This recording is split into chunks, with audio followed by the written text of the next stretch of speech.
Ahora sí, vamos a por la tercera charla de la tarde. Hablamos de los defensores del Darién, un trabajo multimedia financiado a través de las prestigiosas becas del Pulitzer Center. Ahora sí me gustaría invitar al escenario a Guido Bilbao, periodista y documentalista especializado en periodismo medioambiental, investigador del Pulitzer Center. Y, por otro lado, también invitar al escenario a Tony Pou, periodista de ciencia del diario Ara y colaborador especializado en ciencia de diferentes medios de comunicación. Cuando queráis, el escenario es vuestro. Gracias.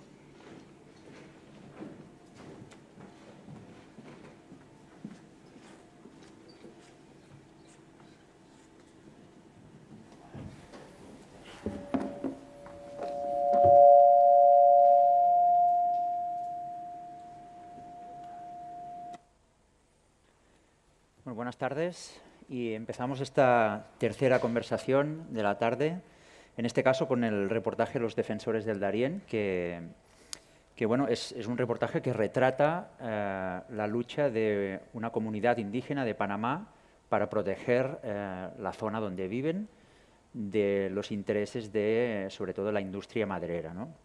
Y además, bueno, tenemos la suerte de tener al director del reportaje, que es Guido Bilbao, aquí con nosotros. Buenas tardes, Guido. Buenas tardes, Tony. ¿Qué tal?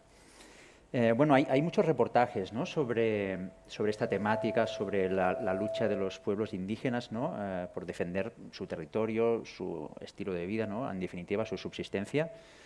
Muchos son duros, muchos son emotivos, ¿no?, pero a la hora de analizarlos, de vuestro reportaje, pues nos llamaron la atención una serie de características, ¿no? La primera es que, bueno, es un reportaje, como si lo habéis podido ver, ya veréis que tiene una factura técnica pues bastante exquisita, ¿no?, y que además funde de manera muy natural y muy fluida el texto con los vídeos, con interactivos, ¿no?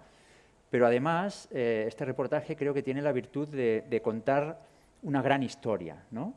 Porque cuando vemos este tipo de informaciones sobre estas problemáticas de los pueblos indígenas, muchas veces pues, vemos manifestaciones, vemos protestas, vemos cierta organización, ¿no? Pero creo que los protagonistas de este reportaje van un paso más allá, ¿no? Y llegan a unas cotas de organización que son muy interesantes, ¿no? Generan mapas de su territorio, utilizan drones para documentar las zonas donde se está talando. Hay gente que ha estudiado derecho para defenderse, plantan árboles, han generado un equipo de avistadores de pájaros, ¿no?, para monitorizar la salud de su entorno, ¿no? Y bueno, entonces, claro, como a todos los periodistas nos gusta, ¿no?, contar grandes historias, entonces te quería preguntar, así para empezar, bueno, ¿cómo tuviste conocimiento de esta lucha, digamos, de esta comunidad? ¿Y qué viste en ella que te llamó la atención y que te hizo pensar que era una historia singular que merecía ser contada? Sí, bueno, yo primero conocí a algunos de los personajes que después protagonizaron la historia, pero inicialmente digamos, el acercamiento fue como siempre, ¿no?, que vemos una tragedia y queremos ir a contar la tragedia, ¿no?, la deforestación masiva, ¿no?, y siempre tenemos como esta mirada nosotros, ¿no?, que venimos de la cultura occidental, digamos, de cosificar al indígena casi como si fuera un árbol más de la selva, ¿no? Y siempre pintarlos en este lugar de pobrecitos, de víctimas, de sufridos, ¿no? Para los estados, digamos, nacionales, los indígenas por lo general son el atraso, y los territorios indígenas son los territorios que se deben desarrollar. Entonces, el primer acercamiento fue ir a contar esta tragedia. Sin embargo, cuando llegué y empecé a hablar con la gente y a estar ahí con ellos, empecé a darme cuenta que había una disociación entre la mirada que yo traía de afuera y lo que yo sentía, porque la gente no era gente que estaba, si bien estaban en una situación trágica, la situación era de lucha, de resistencia, pero no de lucha en el sentido de poner el cuerpo y morir, sino de trabajar y de un trabajo comunitario, donde se mezclaban los niños con los grandes. Entonces, si salías con los avistadores de aves, iban los padres con los niños llevaban los libros para identificar las aves y había toda una situación de fiesta. Entonces yo llegaba con esta mirada de ir a contar un mundo que se destruía y me encontraba con comunidades que estaban alegremente trabajando para tener una vida mejor. Y entonces ahí fue cuando dije, bueno, acá tengo que cambiar el foco. Entonces el foco dejó de ser, si bien está contada, digamos, la destrucción y está contada las razones, el foco dejó de ser ese para contar esta otra manera de vivir. Un territorio además que históricamente siempre ha sido contado.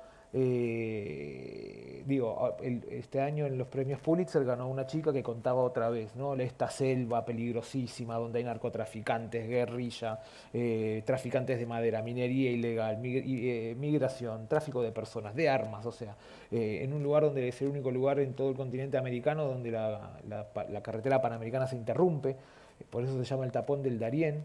Entonces, además es una selva donde hay 7 de las 10 culebras más peligrosas del mundo, donde los bichos son terribles, no se puede caminar, el calor es terrible, te llueve 9 meses al año, o sea, es un bosque tropical, es imposible. Y siempre es esta mirada del Darién, ¿no?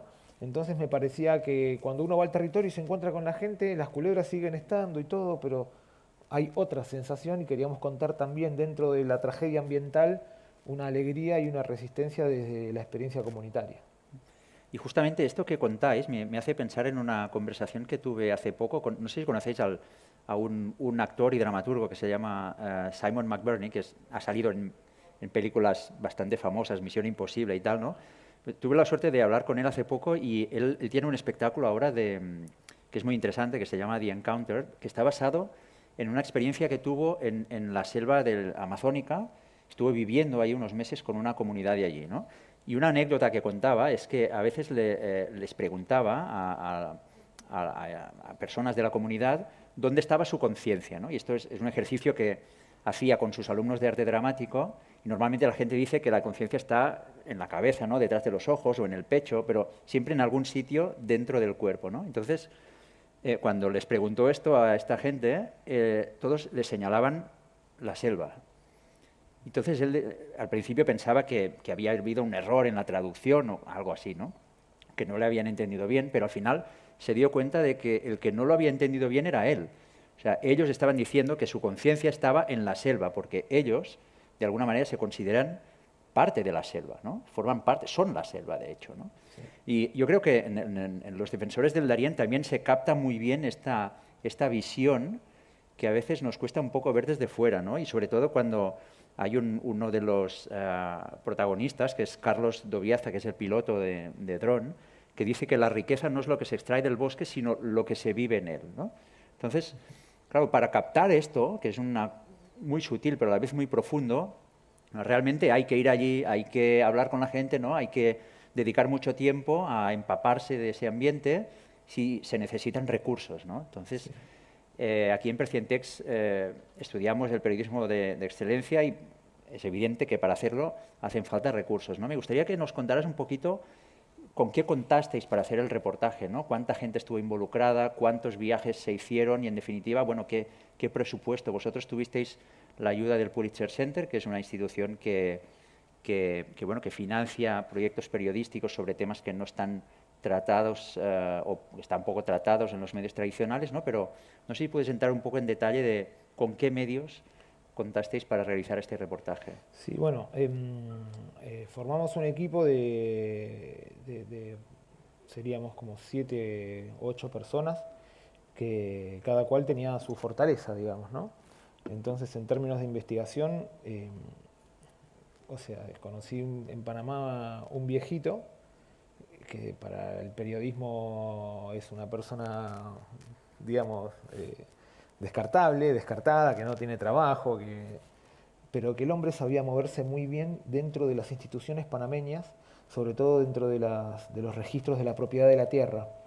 Entonces, un lugar donde no está nada digitalizado, entonces vos tenés que ir y pasarte tiempos en la oficina, te traen, vos le pedís una propiedad y se van a buscar un mapa, te traen un mapa gigante así que tiene un número, ese número después ir a buscar un cajón. Bueno, un trabajo que nosotros nos costaría mucho y este señor lo podía hacer bien. Entonces él fue muy, muy, muy productivo en conseguir mucho sobre la propiedad de la tierra, que es un tema muy importante para explicar un poco. Después teníamos fotógrafo, videasta, teníamos un mapeador, una editora de video, una diseñadora, y bueno, y todo eso se puede hacer gracias al respaldo del Pulitzer Center, que es una bendición para el periodismo independiente, porque la verdad es que no te piden demasiado. O sea, si los tipos confían en la idea, te preguntan un poco quién sos, ven tu trabajo, te entrevistas y inmediatamente te dan los recursos sin pedirte nada a cambio. Hay otros fondos que son muy complicados, que te piden que el comprobante de cada dólar. Acá los tipos quieren ver la plata en el trabajo y no te están molestando. Y entonces eso te genera a vos unas ganas de hacerlo bien y de poner, ¿no? de que se note, y al final se logra. Entonces este fondo era un fondo de periodismo de datos, y creo que eran $14.000. Fueron 3 viajes a Panamá. Después, bueno, todo el tema de moverse en ese lugar no es barato, los botes, la gasolina, dónde dormir, había que llevar muchas cosas para poder estar allá.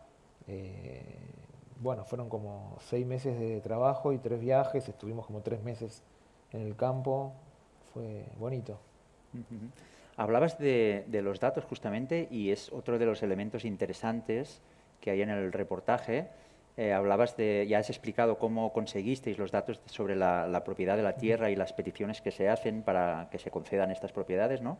Pero hay otros datos también en el reportaje que contextualizan muy bien la situación de la población indígena de la zona, ¿no? Que son los datos de cómo evoluciona la deforestación de la selva, ¿no? Sí. Entonces, te quería preguntar también cómo conseguisteis estos datos, porque parecen difíciles de conseguir. No sé si existen o existían previamente a vuestro trabajo.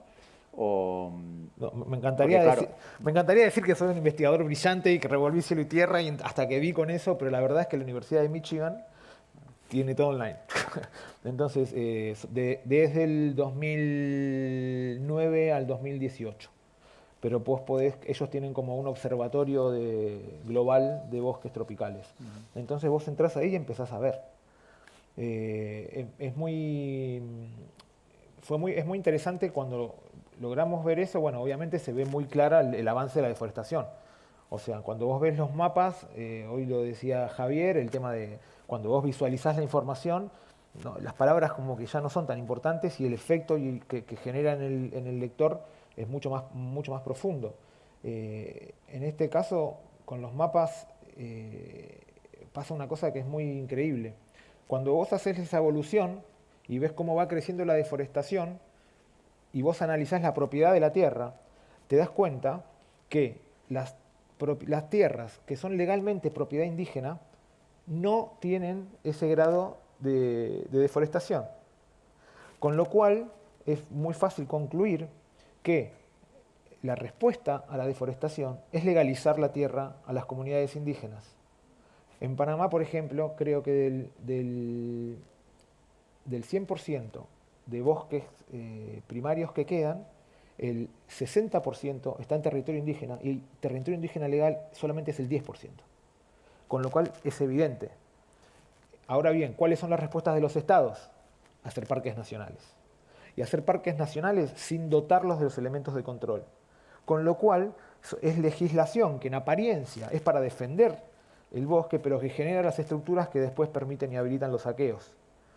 Pero bueno, no sé si nuestras sociedades, y es algo que nosotros tenemos que preguntar y tenemos que hacer un proceso muy interno de aceptar que quizás toda esta gente que representa el atraso, ¿no? Tiene tanto para enseñarnos. O sea, el mundo se va a acabar, cambio climático, todo. ¿Qué tenemos que hacer? ¿Quién sabe cómo salvamos al mundo? Esta gente. Esta gente sabe qué hay que hacer para sostener y poder vivir, ¿no? Sin que el mundo se termine. Esta gente sabe cómo hacerlo. Y eso tiene que ver con detener la lógica de progreso. O sea, el progreso no es solamente una lógica de los países o de la economía. A nosotros mismos, vos te comprás un departamento pensando en que más adelante te vas a comprar uno con un cuarto más, y si tenés un auto querés que lo próximo tenga, ¿no? Está instalado el capitalismo en nosotros, o sea, no está en la carne, el ARN mensajero. Bueno, entonces, ¿cómo hacemos para destrabar esta lógica? Por ejemplo, el bosque de Panamá, si vos lo mirás así, un bosque que está en pie, ¿cuánto crecimiento tiene? Representa para la economía. Cero. Está ahí, cero crecimiento. Vos lo talás y ponés vacas, y eso es un progreso económico. Es decir, nuestra destrucción es lo que entendemos como progreso. Entonces son muchas ideas que nosotros tenemos que aprender a desarmar adentro de nosotros por nuestros hijos, o sea, para que tengan un futuro. Porque esto no va bien.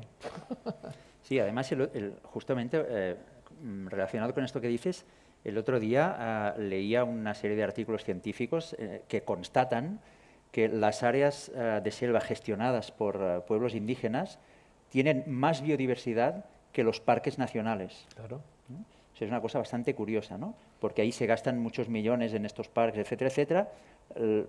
Estas otras zonas, nadie se gasta nada, simplemente, bueno, dejar que la gente viva como ha vivido siempre, ¿no? Y ahí hay unos niveles de biodiversidad mucho más altos, ¿no? Lo que pasa es que el mundo se está quedando chico, entonces el capitalismo y el extractivismo ya está llegando a lugares, no sé, en los Andes, en Argentina, minería en los glaciares.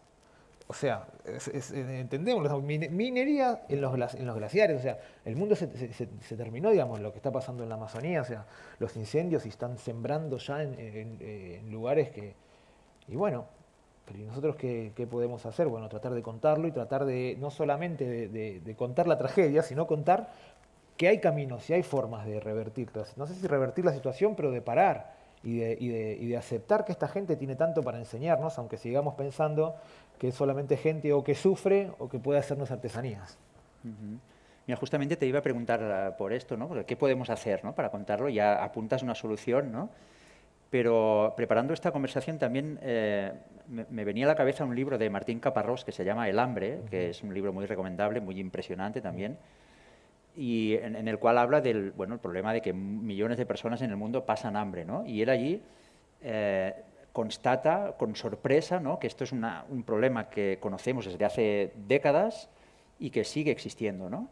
Y que si no nos afecta directamente, pues ya nos organizamos de alguna manera para olvidarlo o mantenerlo en alguna recámara de nuestro cerebro, ¿no? Y él en el libro se pregunta muchas veces cómo podemos vivir sabiendo que esto pasa, ¿no? Y también cómo podemos contarlo para que deje de pasar, para que quien tenga poder de decisión actúe en consecuencia, ¿no? Y es un libro muy interesante porque a veces digamos que experimenta con el lenguaje, rompe frases, rompe palabras, recombina. Yo creo que es, de alguna manera, expresa esta frustración, ¿no?, por no poder contar bien lo que quiere contar, pero al mismo tiempo es un experimento, ¿no?, de intentar contar las cosas de otra manera, en este caso en un registro literario, ¿no? Entonces yo te quería preguntar, al hilo de esto, tenemos problemas enormes como el cambio climático, la pérdida de biodiversidad, ¿no? Y desde el periodismo ambiental, ¿qué se puede hacer? Porque esto ya se ha contado muchas veces, ¿no? Ya ha salido en todos los medios habidos y por haber desde hace décadas, pero es un mensaje que está ahí, que todo el mundo lo sabe y no parece que se tomen las medidas adecuadas, ¿no? Además está teniendo efectos ya económicos, sociales, ambientales, etcétera. Entonces, ¿cómo ves el periodismo ambiental del futuro? O sea, ¿qué tenemos que hacer para que esto cale un poco más? O sea, ¿qué se puede hacer? Bueno, lo primero que tengo que decir es que no tengo la menor idea. pero yo creo que lo que habría que apuntar y que se está haciendo es un poco esto, ¿no?, de cambiar la lógica de cómo miramos y de empezar a unir géneros, digamos, de unir el periodismo ambiental con el periodismo económico. No quedarnos en los incendios de la Amazonía, sino, bueno, Carrefour, ¿no? Después es la que vende los productos que produce eso. Entonces, si nosotros empezamos a atar estos cabos y a decir, bueno, señora, usted en su mesa está comiendo el producto del incendio, o sea, usted está ahora comprándole y dándole recursos a la gente que está acabando con el futuro de su hijo. Entonces ahí está donde para mí la parte más difícil de construir, porque Carrefour es la misma que después le da la publicidad a los medios y ya sabemos cómo son las cosas. Entonces hay una línea ahí que me parece que lo están haciendo mejor,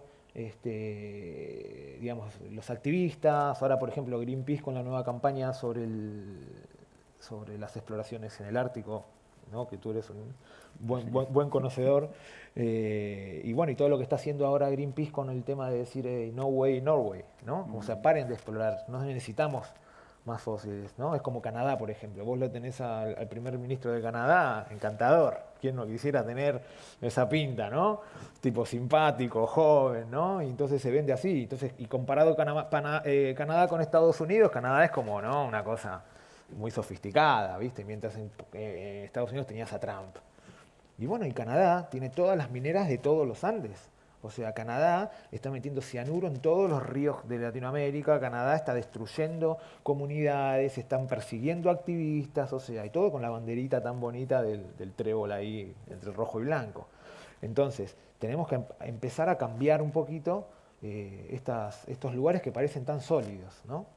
Recién me acordaba de un señor en un documental que hicimos para Al Jazeera sobre una hidroeléctrica en territorio indígena, y que la mujer venía una señora no tenía dientes, hablaba español apenas, o sea, no había ido a la escuela, y la mujer me dijo algo que yo dije, claro, soy un tarado.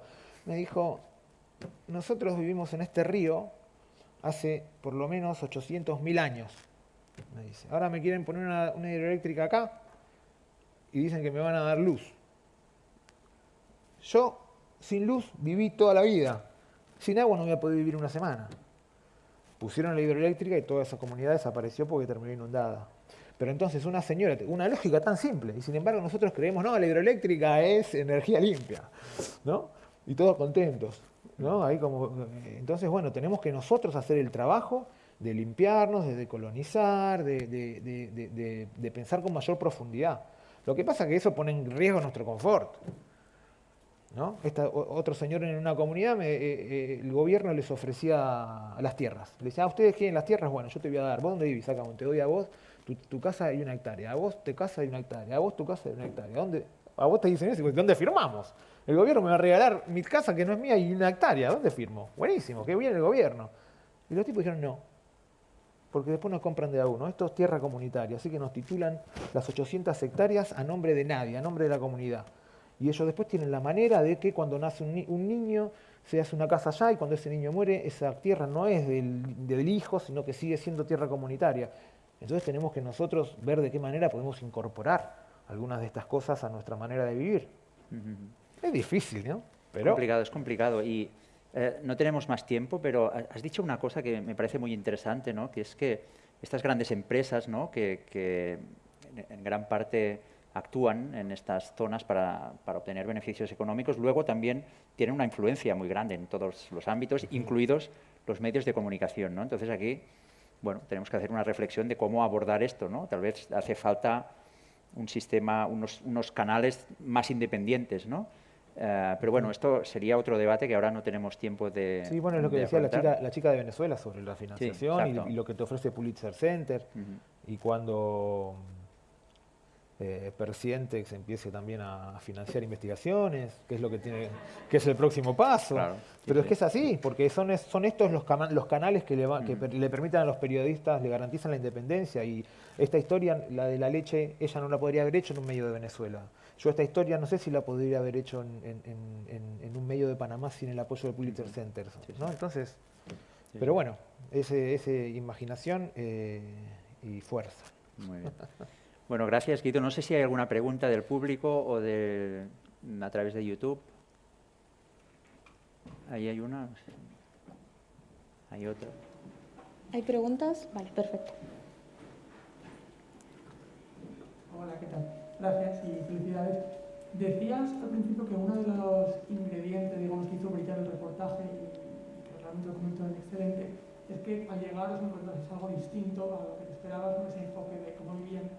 Entonces mi pregunta es, en el momento de afrontar un proyecto tan ambicioso y planearlo y ir a pedir esta ayuda económica para poder hacerlo, ya tendríais que tener identificados algunos ingredientes, ya sabíais que había una buena historia, sabíais que había algo que iba a ser distinto a otros reportajes parecidos como los que mencionaba Tony al principio.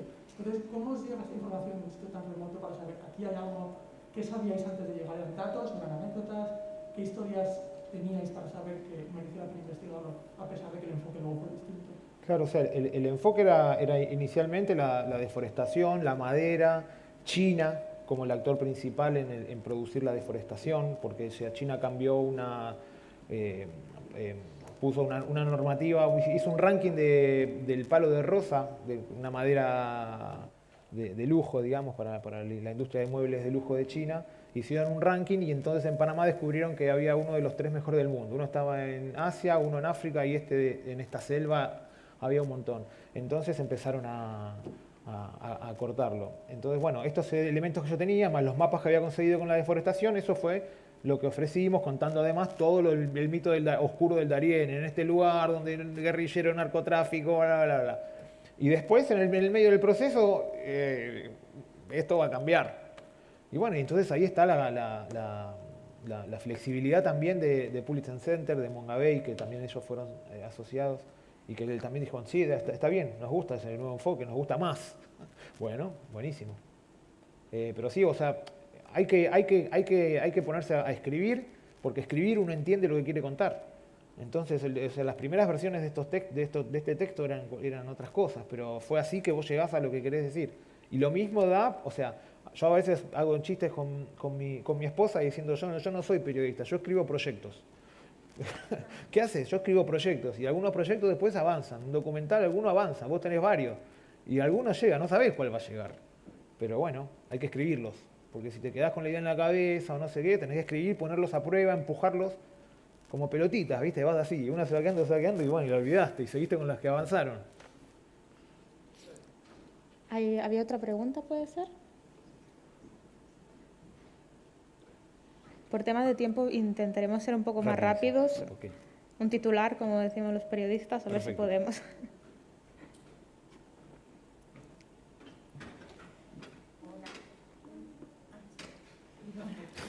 Muy rápido, digo, con la pandemia, ¿creéis que este tipo de temas, que ya de por sí, temas que afectan al confort directo de cada uno de nosotros,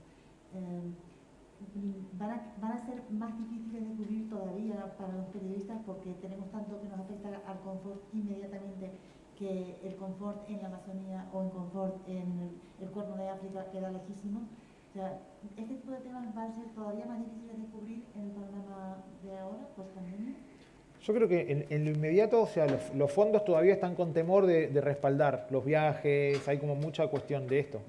Pero creo que locos que quieran ir a contarlo siempre va a haber, porque forma parte también de lo que somos, ¿no?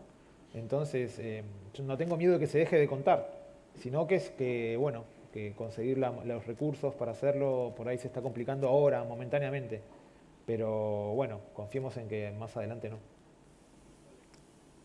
Yo creo que con esto podemos dar por concluida la charla. Muchísimas gracias, Guido y Tony. Muchas gracias. Gracias, Tony.